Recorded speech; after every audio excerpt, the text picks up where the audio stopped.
Brothers, sisters, siblings, welcome to Penn's Sunday School starring Penn Gillette. This is a special episode recorded from Penn's home in Las Vegas. On today's show, Penn is visiting the Terrible Lizards podcast with Iszi Lawrence and Dave Hone. They'll be talking with Penn about big dinosaurs, big numbers, and people who follow bad science. Here he is, preaching fossils. It's Iszi Lawrence. Hello, Penn. Yes. Yay! Gosh, it's been a while.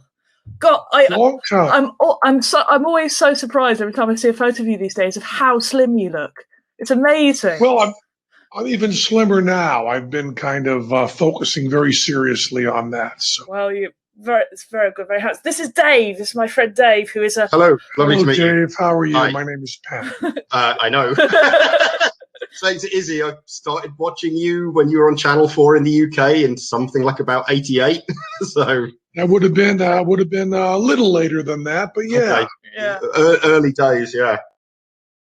Not too much later. Maybe you're right and I'm wrong. Yeah, definitely early 90s at the latest. So yeah, Yes. within a couple of years of that, give or take. Cool. I'll take that. So yeah, no, lovely to meet you. Well, thanks very much for doing this. Do you know what we're going to do here? Have you got a question ready? I know you and I know dinosaurs, and I can Right. probably think up a question. Excellent. So let me just what I'll do is instead of embarrassing you now by fangirling all over you, I'll fangirl all over you as an introduction in the podcast and just introduce you straight onto it.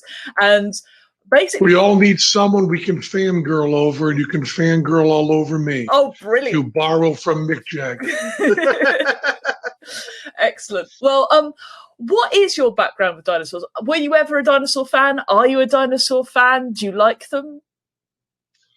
I think I have just the general modern point of view of dinosaurs, which is, had that wonder and that awe and that feeling of smallness that comes when you first learn about them as a child, and learned most of my information from the Flintstones about dinosaurs, Yeah. and hated Jurassic Park, loathed it. Did you? That's interesting. you Why? Piece of shit. I just that usual empty popcorn jive, and I didn't think it had, then you have Spielberg's crazy thing of, it'll inspire more paleontologists. Listen, Steve, we already have too many paleontologists. I'd agree with that. That is not a career to go into. That's not where you want. Why didn't it teach people to want to be plumbers? That would be useful. That's very I practical. also thought the special effects were lousy. Really? Didn't think it looked good. Didn't give me the proper sense of wonder. What dinosaurs are, think about dinosaurs, the joy of it to me is for it to expand our view of ourselves in the universe and in time. And Jurassic Park strove to do the exact opposite. Yeah. It strove to take dinosaurs and make them smaller, make them just characters in a drama that took place in months, whereas dinosaurs to me are supposed to move our drama to 200 million years. Expand it out. It was like, taking the idea of the universe and bringing it down to human terms. I don't want to see dinosaurs on human terms. I want to see humans on dinosaur terms. I think that's more profound, more poetic, richer, deeper. And so I didn't like it. And I'm not my love of monster movies and horror is not things that are bigger, it's things that are smaller. I don't find Godzilla and King Kong very scary. I find the misfits of the Xanic misfits, not Xanic. The Outer Limits that has a little ant-like alien monsters. That's what scares me. Okay, so you That's because I'm a big guy. Yeah. Well, not compared to most dinosaurs, you're not, I'm afraid to say.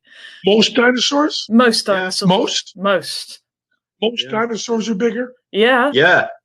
I've always had the image there were a lot of little dinosaurs cavorting around as well. So there were, but they're still heavily skewed towards big things. This was actually basically the first thing I did for my research as a master's student and later published, and I've worked on since. And there is a line actually in Jurassic Park, the book, which I cannot find an attribution. Oh, you for. and your books. I know, and I think Crichton made it up. And there's a line where he says, where someone says, "Oh, most dinosaurs were actually the size of a sheep or a cow." That's nonsense. They weren't at all. Really? Most Now, that's not, of course, you've thought about this because you're the expert, but that's not just the fossil record confusing us. That's actually the truth. No, and that's something I worked on a few years ago with a colleague of mine. Is trying to look at some of those biases, because you're absolutely right. Small things don't preserve as well, and then they're harder for us to find. So you've got a double penalty, which takes small things out of the fossil record and makes bigger things. Yeah, that's how moss gets more preponderant. There's a greater preponderance of larger things. But once you even factor that in, you still find that. So what we did in that analysis is we looked at the distribution of fossil mammals and the distribution of body sizes and the distribution of modern mammals. And you can see there's this big gap off the side where all the little mice aren't appearing because for all those reasons. But if you do the kind of same thing with dinosaurs, the dinosaurs are already extremely different from mammals. So even the fossil ones. So even if you added in tons and tons and tons of tiny ones, there's basically such a colossal gap that would have to be exaggerated like 5 or 10 times over to be true. And there's no particular reason to think that the fossil record and the way it forms has changed dramatically in that time. Now, you're talking about individuals or species? Well, sort of both. So yes, small individuals of large species. So, juveniles, babies are going to be much smaller, and actually juveniles are. No, but I mean the little dinosaurs. Once you got one species of the smallest dinosaur, were there the same number of that species as there were the number of the big species? Cool. Now that's the kind of thing we can't easily reconstruct, and it's very contentious. But there certainly, you go, smarty pants scientist.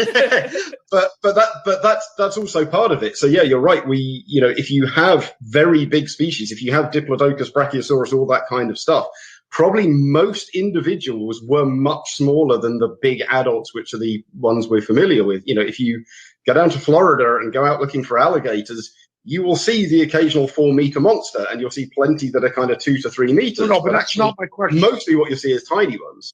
That's not my question. Okay. My question is, you have mice and you have elephants. Yep. Okay. Now, suppose there are elephants, tigers, bears, all these big things. There's 3 of those different species, elephants, tigers, and bears. And there's only one species of vole. But you've got 1 million vole, and each of the lions and tigers and bears, oh my, you have only 100,000 of that species. Yeah. That's what I'm asking. Were there the numbers of mice size, the smallest dinosaurs, not juveniles, full grown, was that number greater than the number? For instance, it seems to me like we have more mosquitoes than we have moose. Yeah, generally, yes. I'll give you that one, yeah. I haven't counted, but probably. I believe the phrase here is biomass. Is that correct? Have I got the... No, not exactly. Oh, okay. We're talking about population. Biomass would be the weight. Oh, yeah. I'm talking about the numbers. Yeah. Look over there. There's 150 mosquitoes. And oh, fuck, there's a bear. Let's run. Yeah. I would run from the mosquitoes because they are a bane for me. And I know they're the most dangerous animal. I know that. You're the one who gets your information from fucking novels. But I have a bugbear with the mosquito as the most dangerous animal or dangerous organism or dangerous animal in Africa, because it's the Plasmodium parasite, which is the thing that's killing everyone. The mosquitoes are just transporting it around. But that's another thing. But going back to your actual question, actually, were there now Trump? Yeah. He's being helped by the coronavirus. Yes, most dangerous animal. The way you say mosquito is very funny. How do you say mosquito? Mosquito. Okay, I thought you said. What's that? Mosquito. We say toe. Mosquito. Yeah. Okay, let's not get into aluminum. Go ahead. We can talk about aluminum and aluminium and how aluminum is the correct original spelling, which was then changed later. Okay, I like you. So, technically, the Americans used the original terminology, but it was changed to aluminium because aluminum was different to everything else. But it means you're now in this weird position where you spell it aluminium but pronounce it aluminum. But anyway, going back to we can also get into nuclear. Oh yeah, that one I really, which is really annoys me. The more educated you are, the less apt you are to pronounce it correctly. Nobel Prize winners in nuclear medicine have pronounced it nuclear. Really? And so it's a very, very odd thing because the more learned you are, the less likely you are to pronounce the word correctly. It's one of the only examples of that. Yeah, and they think the reason is that people who work with it daily, like Jimmy Carter, who worked on a nuclear submarine, and I hate to say this, but George W. Bush, who had a great deal of study, are more apt to pronounce it wrong because they say the word nuke so much. That is the explanation. So they use nuclear. Because they say it all the time. They use the abbreviation, and then that bastardizes the term. And I would like to ask you, what has that got to do with dinosaurs? Not much at the moment. You've got the Godzilla link. You got the Godzilla link. Yeah, I was going to say, I can try and put that in. So going back to your question, did small species have higher populations than big species? That's the way to ask that question. Great. Probably, but hard to say, because for that exact problem that because we have these biases that stop us having lots of small things, they tend to be very, very rare. There are exceptions. So famously, the fossil beds in China, for example, where all these feathered dinosaurs come from, there's huge biases there in the opposite direction, and they preserve tons and tons of small things and very few big things. And then suddenly you find these things in absolute profusion, and they are in colossal numbers. But again, you've then got one set where they're almost absent and another set where they're super common, both of which are probably biases from the fossil record. So which is the correct answer? And the answer is probably somewhere in the middle. But equally, the really big ones, because they're throwing out hundreds of offspring, big things like Diplodocus might have been laying 100, 200 eggs in a breeding season if they laid multiple nests, which is perfectly plausible. And so actually, if they're flooding the environment with hundreds of babies, although they'd be very vulnerable to predators and a lot of them get eaten quickly, you can have actually really quite a high population. Just lots of them were very small. It's very different to what mammals do. Whereas you see an elephant and it's either big or even a baby elephant is already a very big animal. These guys aren't doing that. And so you'd have lots more small individuals of big species. And I suspect those two might actually cancel each other out a fair bit. And so actually big species could end up having, in broad terms, fairly similar populations to even much smaller species. So you're saying that dinosaurs grew more during their life than mammals? Oh, absolutely. If you look at mammals, and actually even most birds, simply because most birds aren't very big in the grand scheme of things, the average baby at newborn, whether that's hatched out of an egg or given birth from a mammal, is a fairly hefty percentage of the size of mum. And then they grow very, very quickly because if they're mammals, we feed them milk, and if they're birds, they sit in a nest and mum and dad just cram food down them. Whereas dinosaurs in that context are much more like reptiles. And you see those videos of sea turtles laying eggs, and they lay hundreds of eggs, so each of which is, ping pong ball size for an animal which might weigh half a ton. And they're absolutely tiny, and they'll take 20, 30 years to get that size. So there's way, way, way more of them. They're very, very small, and they will take quite a long time to get up there. So does that answer your question, Penn? Are you happy with It does, that? but that wasn't my question. Oh, okay, brilliant. Well, let's ask your question. Was that the pre-question question? My question was, let me get my quick time up. A spreadsheet. Okay. What was the exact weight rolling. of this particular raptor to the nearest gram?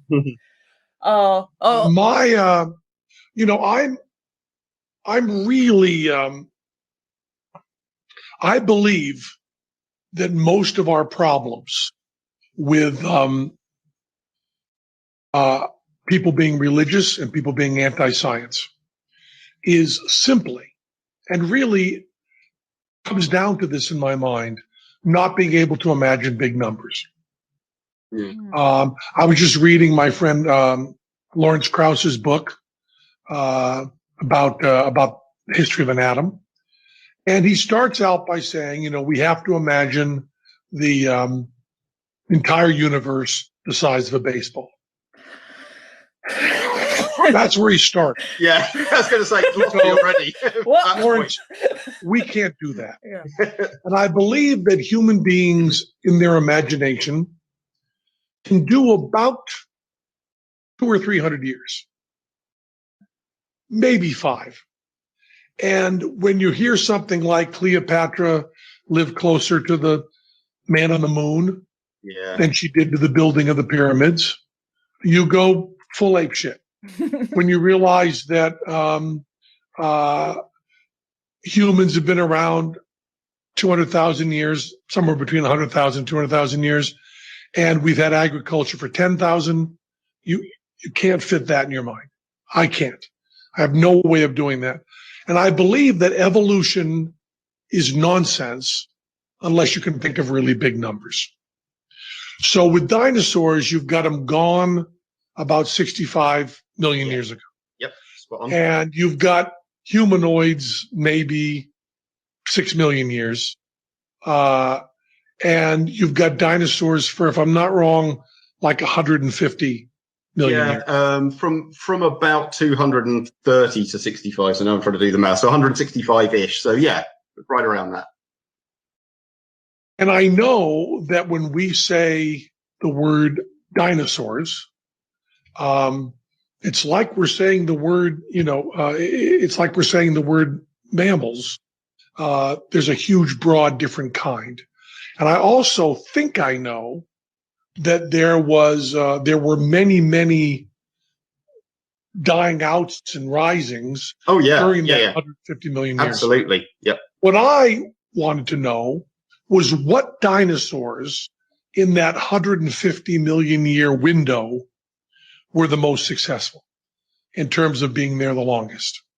Oh boy. I have no sense of how long, the T-Rexes and the others were around, and how much, because what dinosaurs were walking around together. If we went through a children's book of the top 20 most popular dinosaurs, how many of those overlapped? And my other question is, if we were to be at the time of dinosaurs and we walked out into a field or a forest, how many would we see? Would it be like squirrels or would it be like moose? And that is the question you almost answered. Right. Well, there's about 4 there. So which group were the most successful? I'm having a quick think. I'd probably have to go for a group called obviously you could pick a really big group and then that's just been around for absolutely ever, because if you make the group big enough, it's obviously overly encompassing. But in terms of a relatively narrow group which hang around for a very long time, one called the Ceratosaurs. So plenty of people, it's not one of those classic top 5 that you get in every book, but Ceratosaurus. So it's a big carnivorous dinosaur. But it has a horn on the nose is the one thing everyone remembers, and that turns up in quite a few things as a result. More like a kind of platy spike. So rather than a rhinoceros-like horn, something that's very flat and has another pair over the eyes. So that's Ceratosaurus, and then obviously. Oh yeah, I can Ceratosaurus. picture that guy. Yeah. There's a bigger group. So the Ceratosaurs evolved pretty early on. I think they're around in the early Jurassic, so one of the earliest periods, and their descendants at least go right the way to the end. They're clinging on near the end in a couple of southern continents. So they hang around in Madagascar, which was an island even then, and down in South America.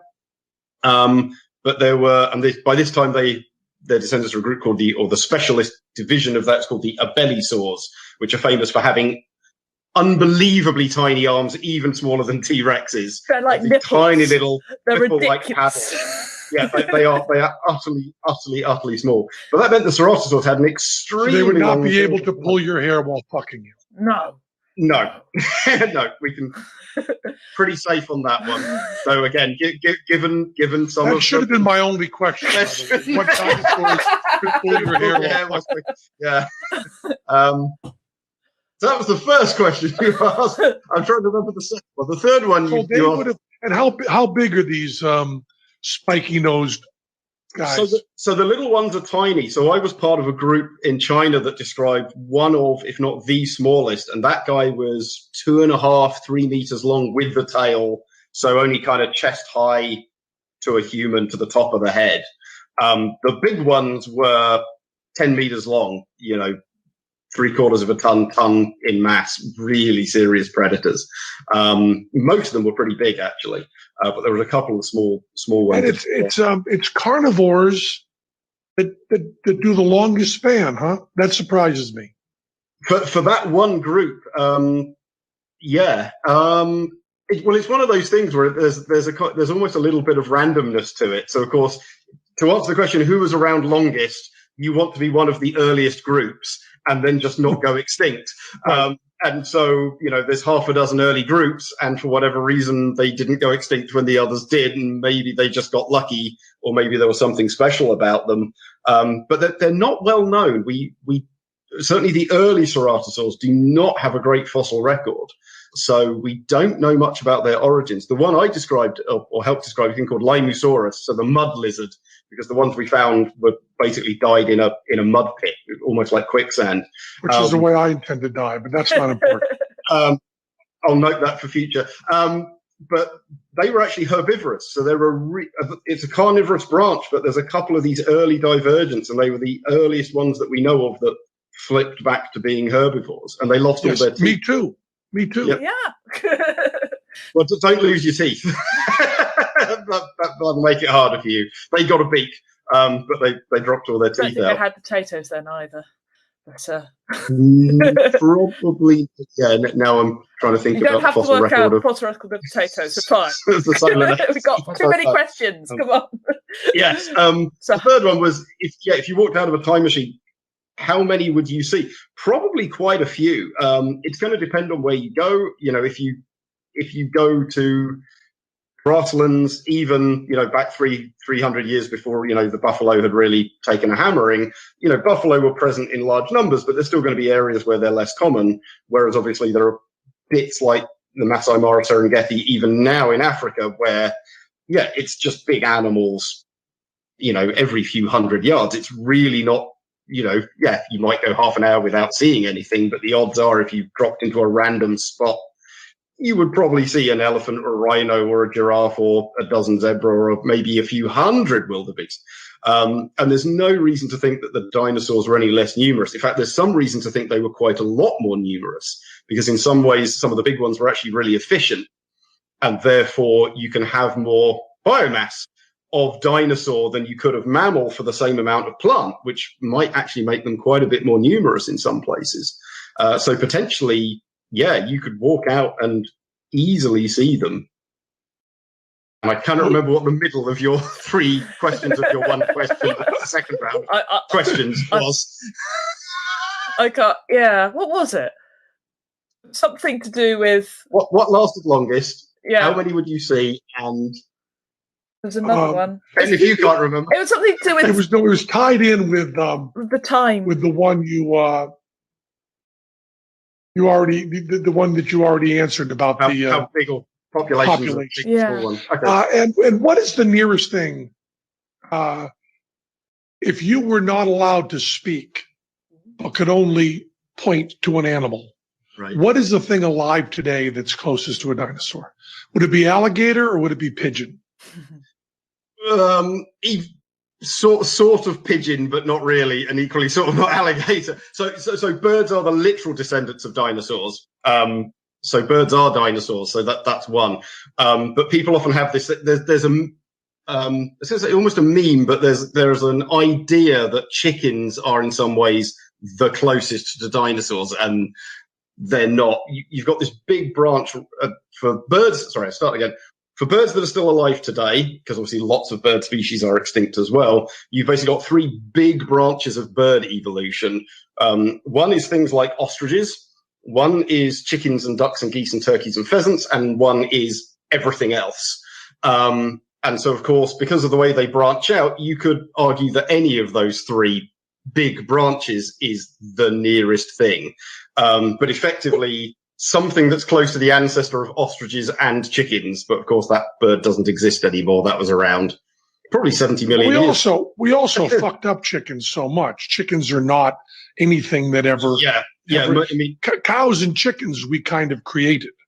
Yeah. I mean, I think the Indian jungle fowl in its true wild form is still pretty close to being a natural animal. It might be a feral domesticated version, but there are enough chicken species that live in environments like that which look pretty close. When I was in junior high, I asked a question that had it been answered, dangerous. had it been answered differently, I believe I would have gone into some form of the sciences as opposed to being a juggler. And that was, I asked about wild cows. I said, what are wild cows? What did we start with on our domestication of animals? And the teacher laughed at me and said, what do you mean? They're just cows. Yeah. Oh. Had that been answered, boy, that's an interesting question, Penn.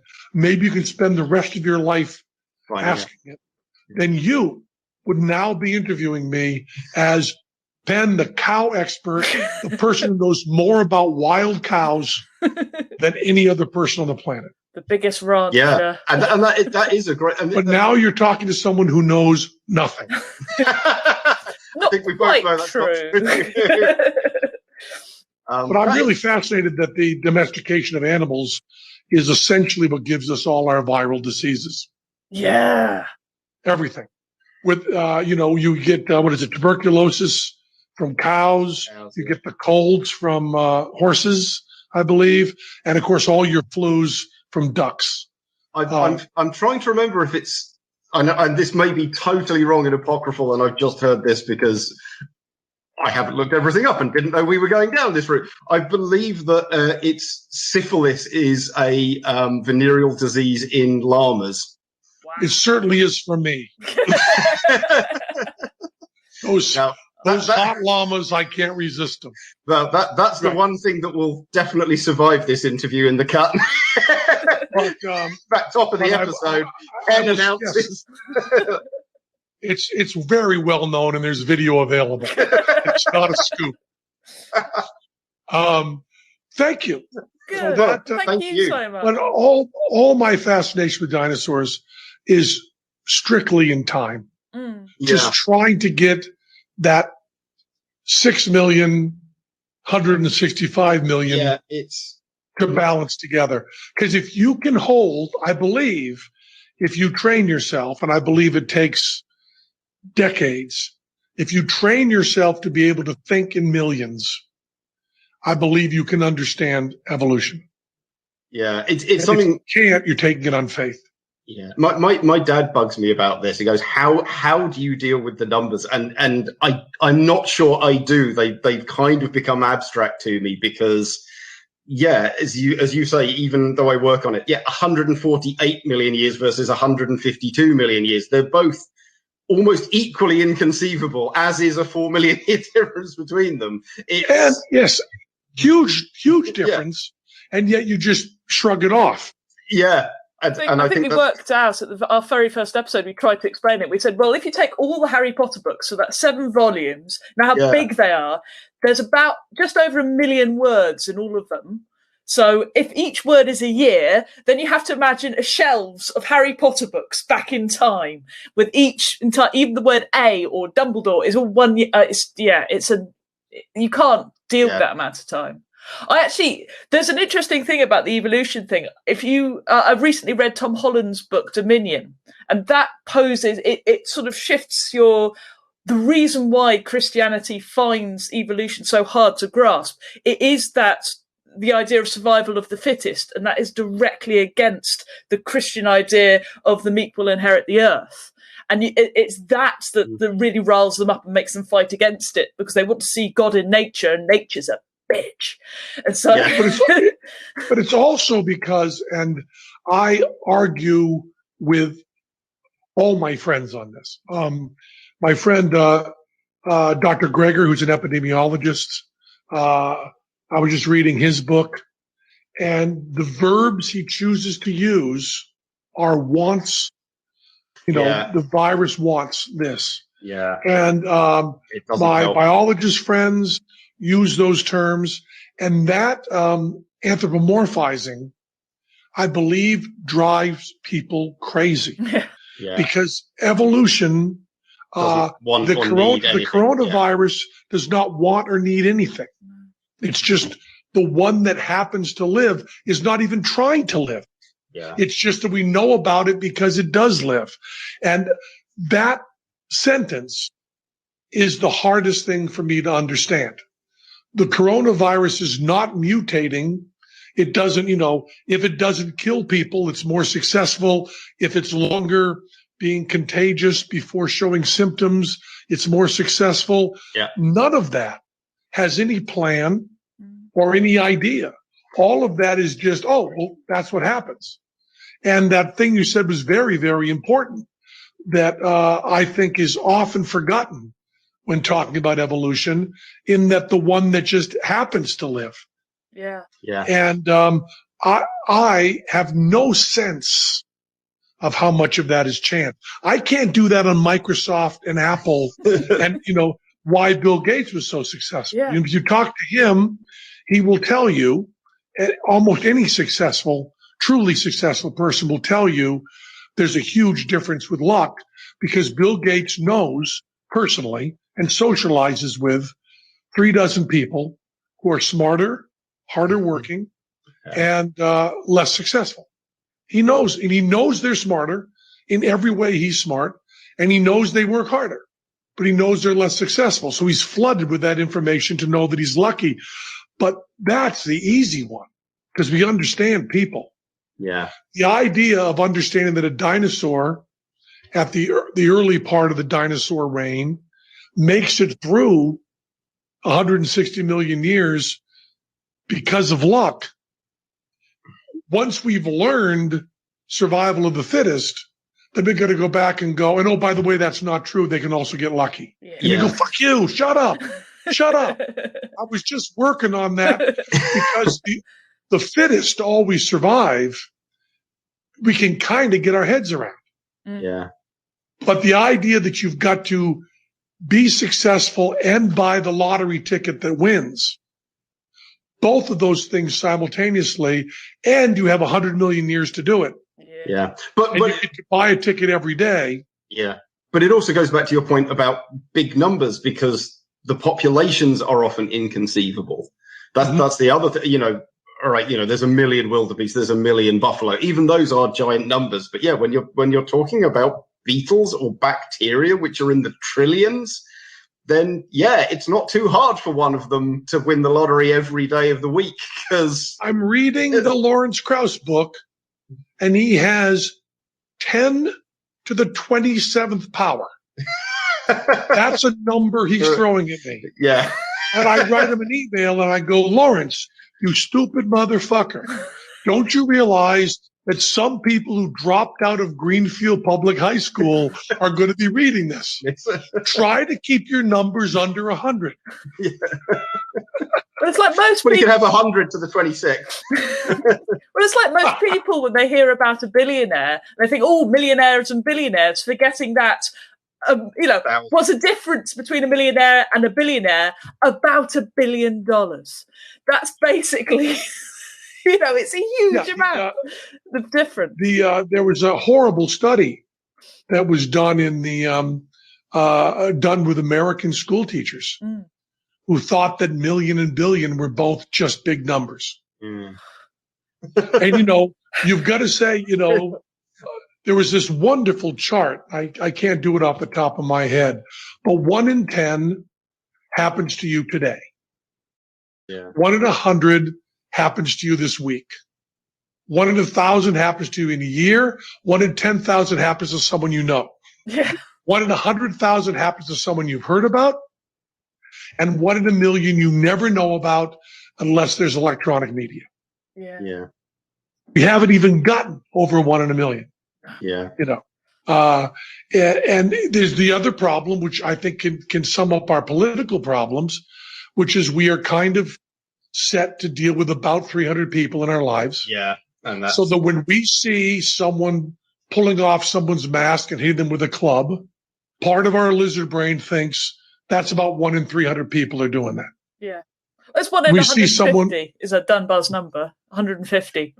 Dunbar's number is 150. So that's a lovely little study he did. So what he did is he hollowed out a load of primates' brains and worked out their brain volumes, and then worked out the social group size they were in. So went from little gibbons, macaques, and that sort of thing, up to chimps, and then he just extrapolated from a human's brain volume the size of the tribe, and it is about 150. Give or take, depending on, and that. So your tribe is 150, and you know about 300. Yeah, but you wouldn't be able to relate to more than 150. Right. That's the idea. Right. So, which does also mean, though, if you work at it backwards, that the reason we have this big brain is to cope with a tribe that large, which is quite lovely if you think about it. All of this communication and intelligence that we have isn't so that we can go off and do amazing things and survive. It is actually so we can chat to everybody to keep our group together. That's why we need language. That's why we need to be able to put one thought in front of the other, so we can keep this group of people we have together, because we can't groom everybody, because if we groomed everybody, it would take 12 hours a day and we'd just die of starvation. I've been trying to. Have you? Yeah. Well done. Groom everybody. You do it very effectively. So one in each hand. But that's when I try to. When I'm living in the United States now, so the whatever outrage you and your friends are feeling, mine is by a factor of 2, probably. Yeah, I'm sure. And it is incredible to try to remember that the outrage we're feeling is outsized. When you see the people in the Ozarks without masks at a swimming pool, trying to remember that being 100 people is not a number in a population of 350 million. That's not a number. Yeah. That's not a number at all. It's not a percentage. It's nothing you can even think of. So these people doing stupid things that build the outrage is still this tiny, tiny, tiny number. The same as, the Black Lives Matter protests. Yeah, people were looting and breaking into Targets and lighting fires. And the number of people that were doing that are the number of people that can speak Mandarin, Arabic, and English fluently without an accent. Yeah. Yeah, probably not those individuals, though. No, you don't know that. You don't know that. It could be a thing. But there we go. When I think about dinosaurs, it's just more of me trying desperately to expand my ability to see numbers. You're working on the difference between 165 million and 170 million. I'm working on 150 to 151. That's what I'm pushing. That's perfectly acceptable. Can I be honest to the people I think about? That's my question. Indeed. Well, thank you so much, Penn. That was amazing. Thank you. It was so sweet. This makes up for it. Dave was explaining to me that he was having a dig in Utah and he was going to obviously fly into Las Vegas and he was going to go and see you, and it had to be cancelled. So this makes up for it a little bit. Supposed to be there about a month ago. So yeah, this was the... Just hoping to catch the show. So they were doing in Utah. Yeah, there was a place for paleontologists. Oh yeah, so that Utah's really productive, and I've got a couple of friends who are in Los Angeles. They're still proving that the gold tablets were. There's a colleague of mine, I'd say even a friend of mine, who is a Mormon dinosaur paleontologist, and he's an excellent dinosaur paleontologist, but I don't know quite how he squares his circles, but he's good at what he does, and his research is fine. I think all I try to remember is that I'm doing it too. Yeah, we all have some cognitive dissonance with. Oh, sure. I mean, I'm a libertarian living during a pandemic. Yeah, can't be worse than that. Yeah, it's difficult. That you have to rethink stuff, but it has. The way you do that is that the basic libertarian idea is as much freedom as you can have without hurting other people. Turns out that doesn't include not wearing a mask. Yeah. I can make the argument for not wearing seatbelts. I can't make the argument for driving drunk. Yeah, because one's you and one's... Those are two profoundly different things. Well, that neatens that argument up nicely in my head. Thank you. That's nice. Yeah, it's about not harming other people. That's cool. I don't have a right to not wear a mask. But I might have a right to have unprotected anal sex with someone who's HIV positive. I might have that right. Yeah. If there's consent all around. But I don't have a right to not wear a mask because that's not my choice. Yeah. I think that's a fair thing. I wouldn't advise either. Just as a I wouldn't advise it, but yes. Anyway. Oh, thank you. Thank you so much. Thank you so much, Penn. And really appreciate it. It's really sweet of you. So we will hopefully stay healthy for us. Yeah, I assume you people are being ridiculously safe. As well we can. British government. I am is for not now, good. but as a university lecturer, we're not quite as bad as the US. But my university is talking about teaching classes again in the fall, and we're looking at that going, no. Faculty, we'd rather not be in a room full of students that have come from all over the country and hang around in a room for a couple of hours while they all face the front and breathe at me. It'll be harder to get the science people to do that. And we have epidemiologists in our department, so I'm being a biologist, so which helps. But this pandemic I found fascinating in that in every other huge disaster, the friends that I had that were experts were the ones preaching calm. Yeah, and this is after 9/11. The military people I knew were going, there's not going to be another attack. There's not going to be a chemical attack. This was it. They wanted to blow up big buildings. They've done it. Calm the fuck down. They're not coming to the mall. Everyone who's dark-skinned is not an enemy. Just calm down. This is the first disaster of my lifetime where the more people know, the more upset they are. I think you're and wrong I have no way to process that. I think you're wrong about that. Global warming people, climate people. They've been screaming for years now.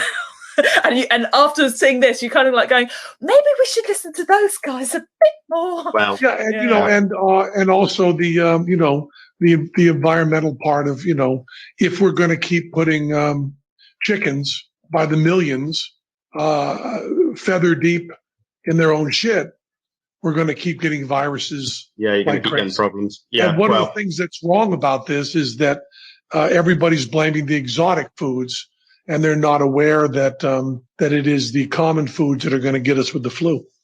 Yeah, which ties directly into climate change. Yeah, because feeding our desire for meat and travel is a big part of climate change. It is indeed. We should all just stick to potatoes. You proved that. So yeah, we can live on plants. We know that very well. We can. If you get your B12. Yes, indeed. Anyway, thank you so Wonderful. much. Thank you very much indeed. You're a sweetie. Yay. Made our week. Thank you. Yeah, absolutely. Cheers. That was great. And that was Penn Sunday School. Cha, cha, cha. Nature sang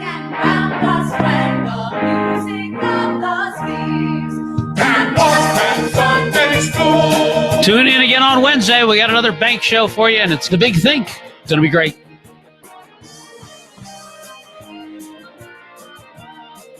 That was Penn Sunday School.